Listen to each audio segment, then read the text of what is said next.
Hola, beautiful people. Welcome to Educating with Manasa. This is season one, a season where I sit along with young researchers and practitioners who are quietly building experiences in their domains and bringing some beautiful and important ideas ranging from sciences to health and everyday life into our conversation that every one of us can understand. Right.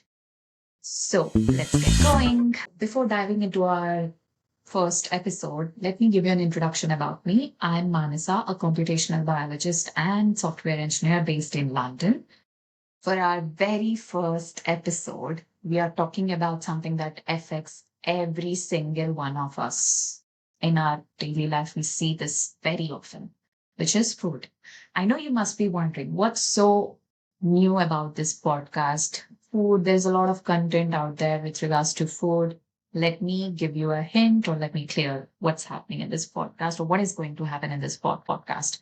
Today, we are looking at nutrition in a more realistic way. We are not focused on extreme restrictions. We are not focused on chasing the idea of perfect eating. We are not focused on, let's say, crash diets, right? We are more focused on building sustainable nutrition, which only happens when you take small, repeatable habits that you could include in your routines and it leads to a long-term health benefits, right? So that's the concept of this podcast. And before we begin that, let me introduce you to my very first guest for episode one. She's Manasvi, a dear friend of mine, and she has a background in the field of biotechnology. Currently, she is a dietitian with the experience for over 5 years, I would say so. Welcome, Manasvi. Mansa, thank you for having me on your first podcast. I'm so excited to have this conversation, to be very honest, with someone that I've already been knowing, and I literally saw your journey. So I thought this is the best platform to tell our audience about everything, right? So, guys, let me give you a brief intro about what Manasvi does. She is a nutrition practitioner, like I said. She works with adults majorly navigating challenges ranging from PCOS, prediabetes, thyroid health, gut health, and metabolic health, right? Her approach is centered around one important idea, which is health isn't built through one miracle. Rather, small and consistent, repeatable habits makes a larger difference and long-term health. So that's what sustainable nutrition is about. So today we'll talk about why nutrition is also so complicated and why crash diets often fail and what practices or small steps that we can include in our daily lives that can bring a major differences. Right. So Manaswi, welcome again. Same here, Mansa. I think it's been a really long time. Last we connected, I think almost, I don't know how many years, 5, 6 years after Right. college. It's But been a I'm just while. so glad to be here and, a very unique platform to be, for us to be reconnecting on. But yeah, I'm excited and I'm really happy to share my experience and, my thoughts about nutrition. Before we begin into the practical side of nutrition and the habits that people can actually build into their lives, I want to start with your journey. Let's go back to the beginning after our undergrad. So, what pulled you towards nutrition as a field rather than medicine or fitness more broadly? Right. So I think, Mansa, people choose their careers, but I think for me, it was like the career chose me. I think it Oh, was, yeah. destined for me to be here because I had such an accidental journey, if I'm being very honest. I mean, being a dietitian was not even in the top 10, I know, I my know. career prospects. I mean, we started as lifestyle students, right? So Yes. completely out of the league. But then I think there's a little bit of my personal story which led to this. So as you know, that I was an overweight girl, dealing with PCOD back in college and how things were really difficult and hard. So when COVID came around, we took a break, gap year between our undergrad and postgrad is when my father suggested to enroll in a nutrition course. He said, "What do you have to lose? It's a you just read it, study it, and if nothing, you'll know what to do for yourself." And I Right. think this is how my journey started. I was my first client, and after reducing my weight, it kind of motivated me. It made me think that, okay, if I can do it, then anybody can do it. That's And then I amazing. Yeah. stumbled upon my first job, and I think, yeah, rest is history. Once I had my first client and I started dealing with real people, real problems, and actually seeing real results. After that, though, I think there was no going back for me. That's actually interesting because I feel even though you're pursuing something client oriented, you often tend to have self doubts whether it's going to work out or not. Once you see the transformation that is actually happening in front of you through your client, or let's say yourself, to be very honest, Yeah, that kind of boosts up your confidence and motivates you to do more and correct. pursue a long-term career. That's really amazing. Very rightly said, because humans, every individual is unique, right?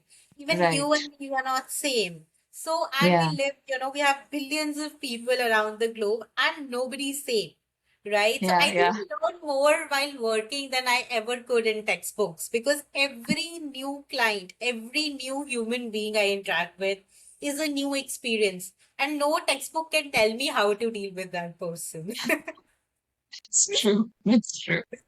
And Manasvi, let's give our audience an interesting bits about our past, what we used to do when we were in our undergrad. Good old days. So I know, I mean, you were one of the first people I actually met when I entered the college campus, right? Yes, You I and remember. and I know we were never like the best of friends, but I think we had our own bittersweet bond, you Yes, can we say. did. I mean, that's what a relationship and friendships work on, right? Us, our canteen shenanigans. Oh my God. If I look ourselves eating back then as a Oh dietitian, my God. what is wrong with you girls?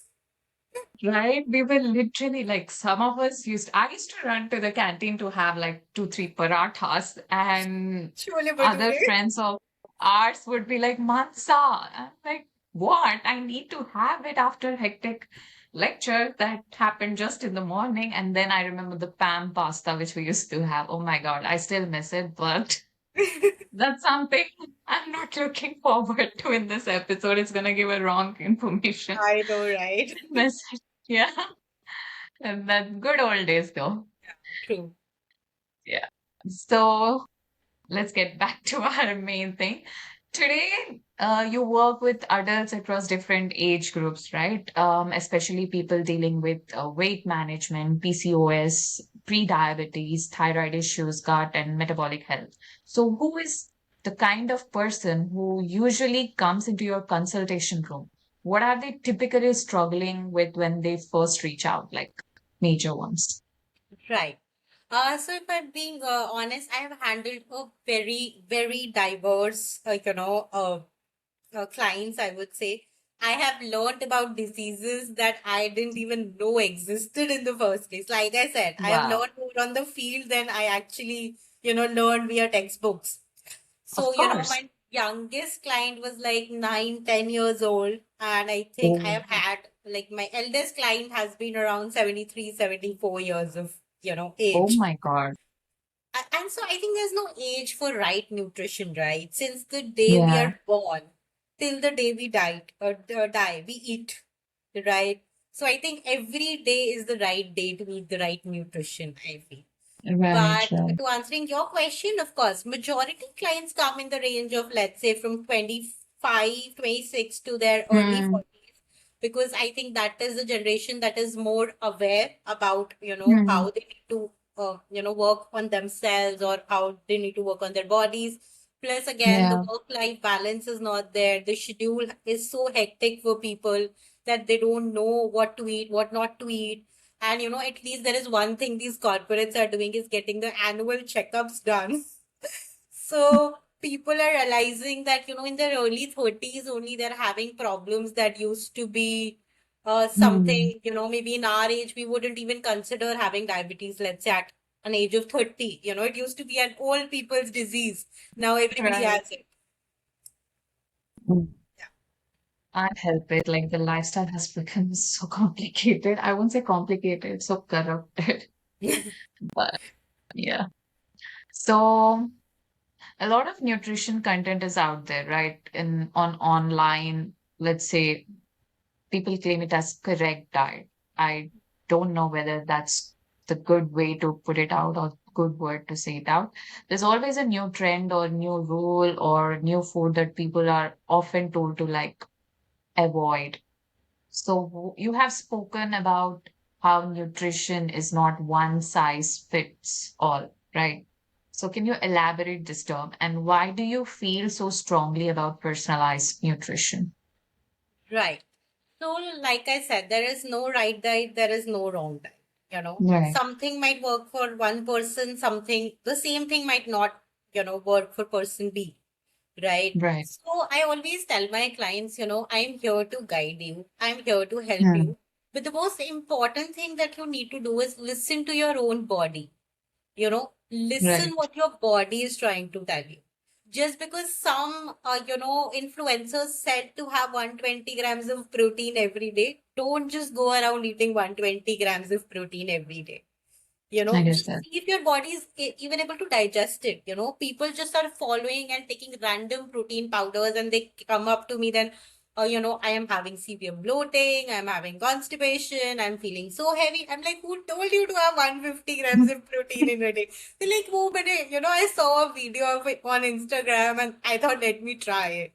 So, Oh my God. so many diets, intermittent fasting, without understanding the nitty gritties of those diets, without understanding Hmm. the pros and cons of those diets, you should not follow anything like. You should first understand what is it that will work for your body.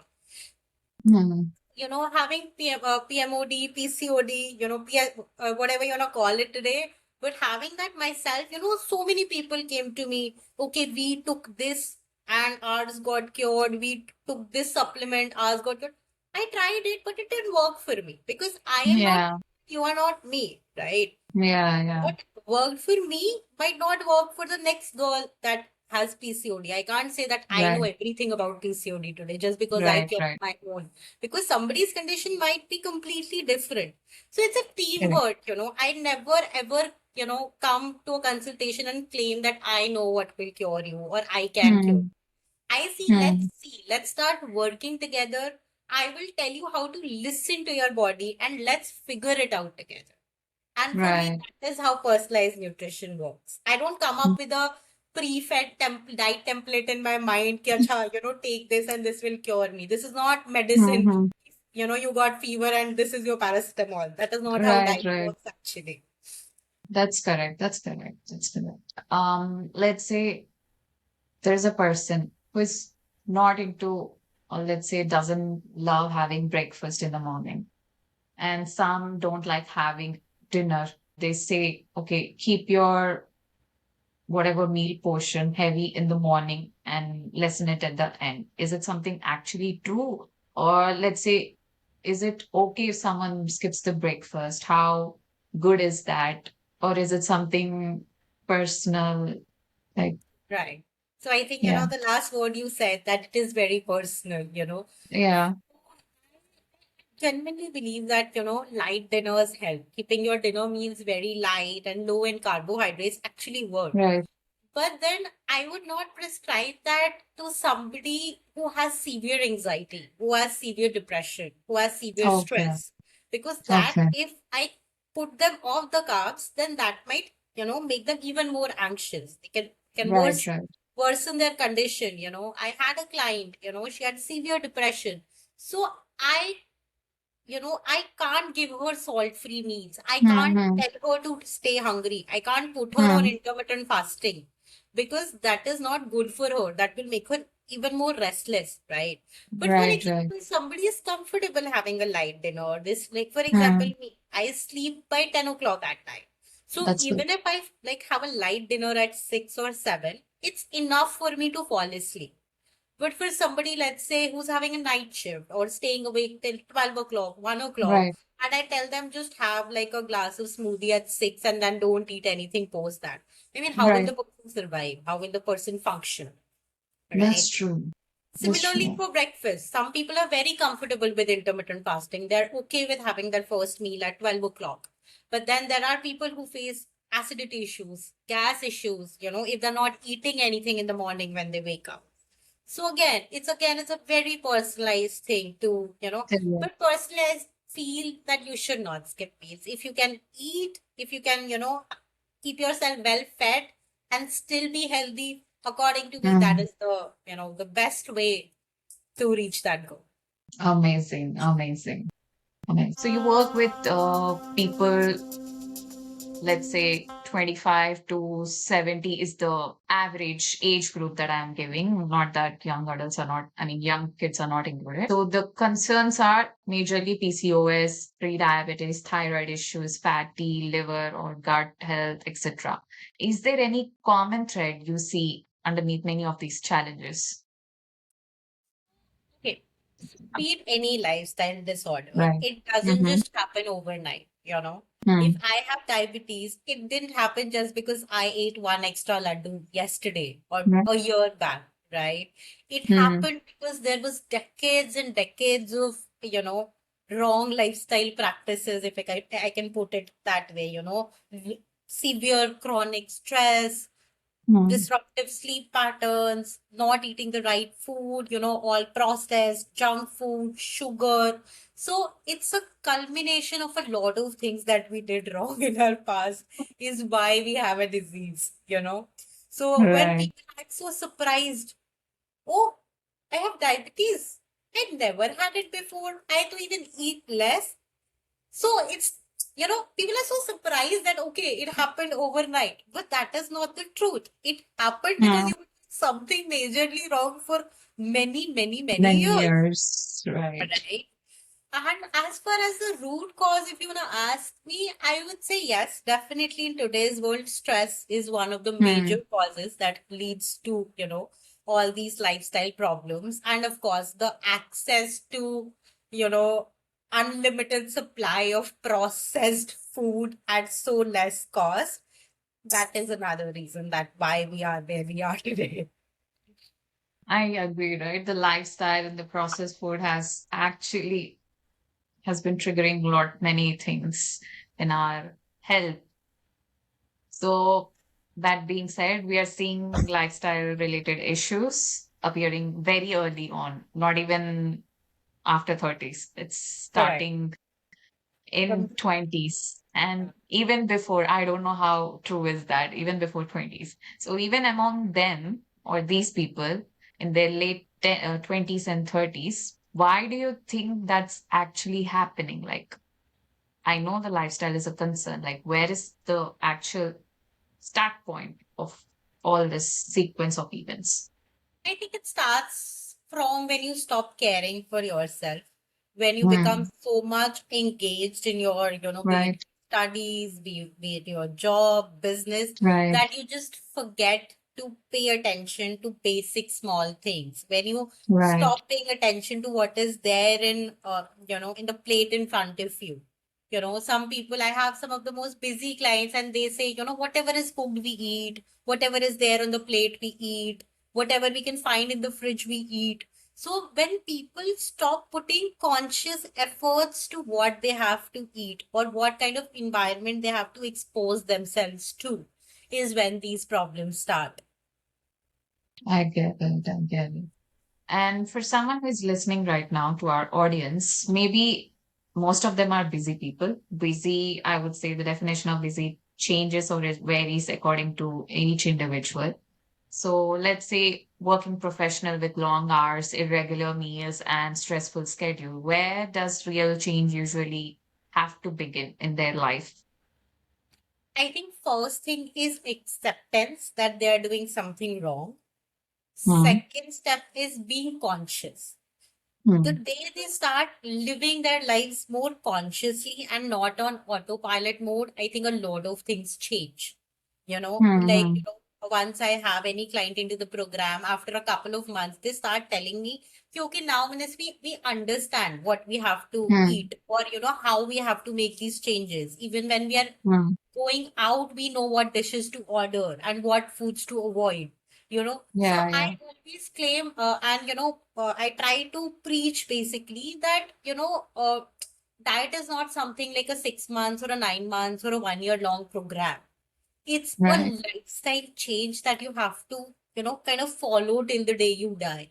It has to Right. become a part of your life. It has to be such an intricate part of your life that it feels like almost routine, like brushing your teeth. Eating healthy should be like that. It should not feel like another task on your to-do list that you have to accomplish.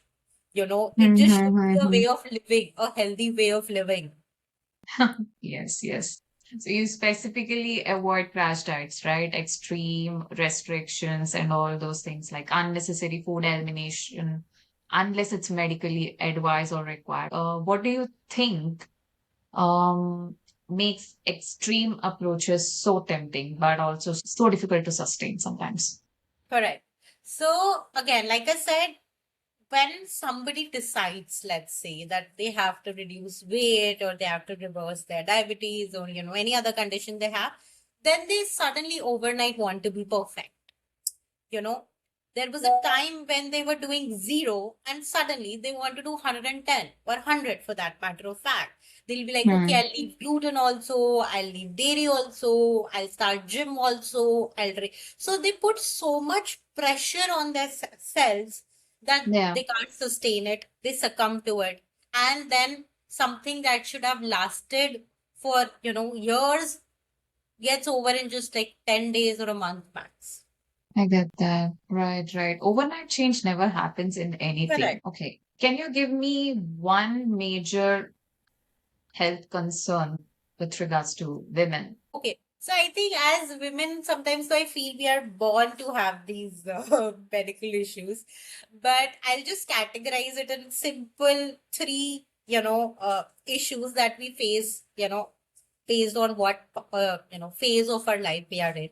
So, the first thing that as, like, in puberty or as young girls, we face is PCOD, PMOD, Right, right? right. And then something that we are facing in your, from mid 20s to mid 30s is range can be infertility or issues with conceiving or having to lose, either, wait to conceive or wait after a delivery, you know. So that, and then when you reach towards your, 40s and 50s, then your, the transformation again is there, which is your perimenopause and menopause. And apart from that, one other disease that is there is thyroid, hypothyroidism. I think that Mm-hmm. impacts a lot of females in today's time. What is the main issue for thyroid in females like? Thyroid definitely does have a genetic predisposition to it. So, if your grandmother had it, your mother has it, then there are high chances that you might have it. So, first, it starts from there. Then there are a lot of nutritional deficiencies that can lead to it. So, zinc, iron, iodine, selenium, copper. People are following again, just a trend of having pink salt, Himalayan salt, without even realizing Yeah, how yeah, I know. important iodine is for us. Right? I mean, the government launched a special program so that iodine can be, fortified into the salt, so that thyroid issues and things, goiter issues can be reduced in the country, right? But now Right. somehow people have suddenly starting, pink salt, Himalayan pink salt. So Yeah, yeah, yeah. it's one important thing. And of course, stress. Sedentary lifestyle is another very important trigger for thyroid. Mhm. So yeah. So, yeah, that's good to know. And tell me about one of your clients' story. Right. So I think very common. So like I was mentioning, perimenopause. Menopause is something that is coming up, and again, there was a time when people just used to reach their menopause without even realizing that it has happened. Yeah, yeah. Now, because women don't take care of themselves in their early ages, is they get so severe perimenopausal symptoms, be it, hot flashes, severe mood swings, Remind fatigue. me, at what age does this perimenopause start actually? So, again, I think it's a fun one because we used to read that it starts at 50 or 55. But in real practice, I've seen it can start as early as 42, 43. And, 45 has become like the average age at which people have started having menopause now. Wow, wow. That's So, insane. yeah. So I had one of this client, and she's relatively a very new client. She's joined with me recently only. And she was, Mm, she had a conversation with her gynecologist and everything. And she was this mm, close to, starting hormonal therapy. She was just about to yeah, start with estrogen and everything for her perimenopausal symptoms. But yeah. then, a friend of her introduced her to me, and I had a Mm, conversation with her. And I told her, just give me 3 months. The mm, estrogen patches are not going anywhere. You can start it, 3 months after. Just let me give mm. it a try with just diet and lifestyle. And, she had so many issues. She has thyroid, she was having brain fog, she was having, fatigue, some, symptoms of arthritis, especially in her back, her neck, Yeah. all that. And, she literally said that I don't feel like myself, Manasvi. I've been such a active girl growing up. I used to be an athlete. I used to take part in sports. I've always eaten right. And I don't know what is happening with me. And the doctor has prescribed these hormones to me, and I think I'll start them. And I told her, just wait, don't. Give me 3 months. Let's work on you. And then you can start if you don't see any results. And you won't believe Mansa. It's just been month and a half, and she's so happy. She's like, I can already feel so much better. My energy levels are better. I don't even remember the last time I had any pain in my body. My bloating is gone. So, yeah, and these are the days when I feel I'm doing something right with my life. That's such an amazing journey. I honestly believe lifestyle changes are really important before you start even getting into the medication. Of course, that is one of the advice, but I feel if you put efforts, invest in yourself, I think you can achieve it. You need to have that willpower. And it's amazing to see that you are helping people out there in their journeys of difficulties. Now, I don't think many people are aware men oriented issues. It's not oftenly spoken out there, but I know that men go through a lot many things internally rather than expressing. So can you give me an example of one of your clients journey only? What kind of issues they brought to you? You're right. So, of course, you likely said that, we all know that men don't really like to share things that much, Yes, keep their stress within themselves. And then that eventually manifests as blood pressure related issues, severe chronic stress, migraine issues, right? And even diabetes for that matter, because it's a cycle, right, right? When you have right. elevated cortisol for so long, is what leads Yes, to insulin resistance, and uncontrolled insulin resistance then ultimately leads to diabetes. So, right. stress is definitely an important component. So I have a client, and trust me, he doesn't even ask me to send him a diet plan, Mansa. He just Okay. has these sessions with me once a week. I just Mm-hmm. talk to him, how is his office going? How is his sleep? Mm-hmm. Work-life balance, and I just give Right, him a couple of tips and tricks, things like write down, 3 things you are happy about in life, and right. small reminders just to know that you're doing right. And trust me, that is all he asks me to do for him. That is good. And he keeps enrolling back and back with me. Just and I mean it's very weird. Like I haven't even given him a single diet plan. So, yeah, it's amazing to know the transformation that is happening within them. And it's good to see that you are helping them out. And it's amazing. Okay, apart from conscious decisions, what are the 7 practical habits that you will tell your audience and whosoever is listening that they could include? Right. So I think we can start, considering from India, especially, for vegetarians, our diet is very predominant in carbs and fat, right? So Yeah, I think the first step that people can take is start by having protein in every meal, from breakfast to lunch to dinner. Even a small component, dal, paneer, curd, yogurt, anything counts. Just like some additional protein to every meal they can start with. Never have your carbs naked. So by that I mean never have your sugars without pairing them with some good source of fat or protein.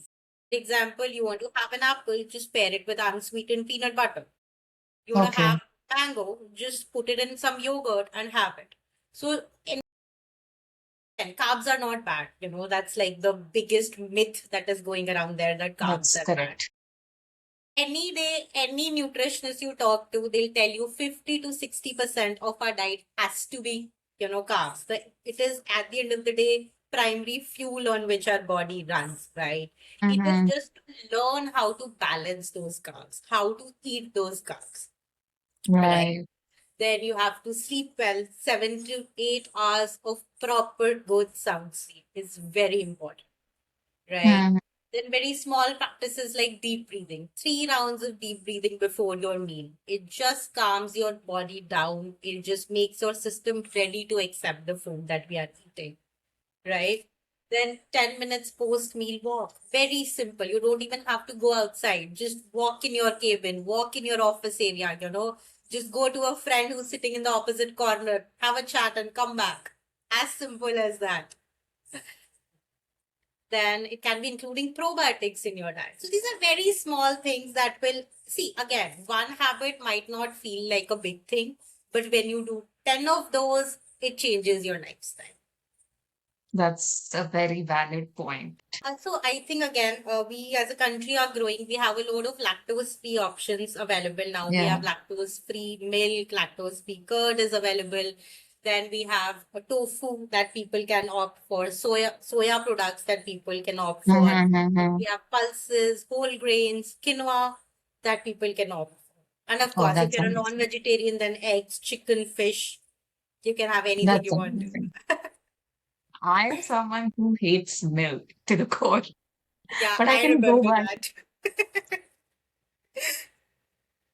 Um, Next one is, what is the one biggest misconception about healthy eating that you would most likely ask people to correct or that you would correct? Also, I think the biggest myth is that you have to stop eating the things that you like and love, that you have to starve yourself.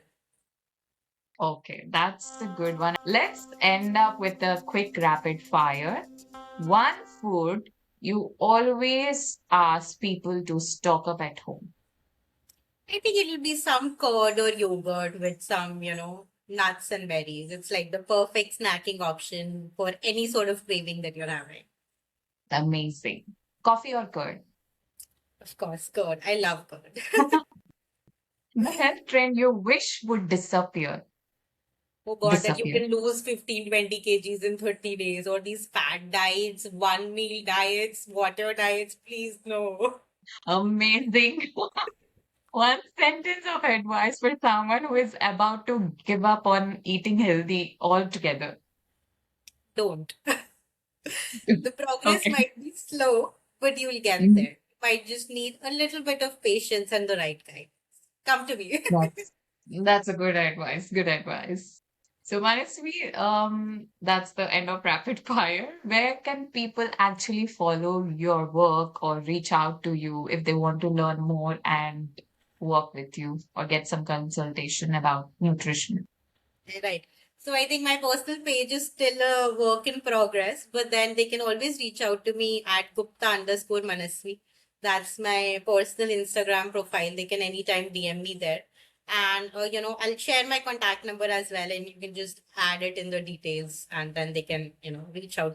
So, if there's one thing to take away from this conversation, it's this: you don't need a perfect diet. Rather, you need to have a consistent routine or small changes that leads to a long-term health benefits, right? So it could Correct. be enough of proteins, more of fibers, better sleep, movement, and giving yourself flexibility when life itself doesn't go perfectly. Life is never perfect, guys. Please try to understand that you need to balance things out. So, Manasvi, thank you so much for opening my season one of Equity with Manasa. So, thank you for listening to the very first episode of Equity with Manasa. If this conversation helped you look at nutrition differently or give you a different perspective, follow the podcast and share it with someone who needs a reminder that health is built through consistency and not perfection, right? Until next time, take care of yourself. Thanks for listening. Bye bye.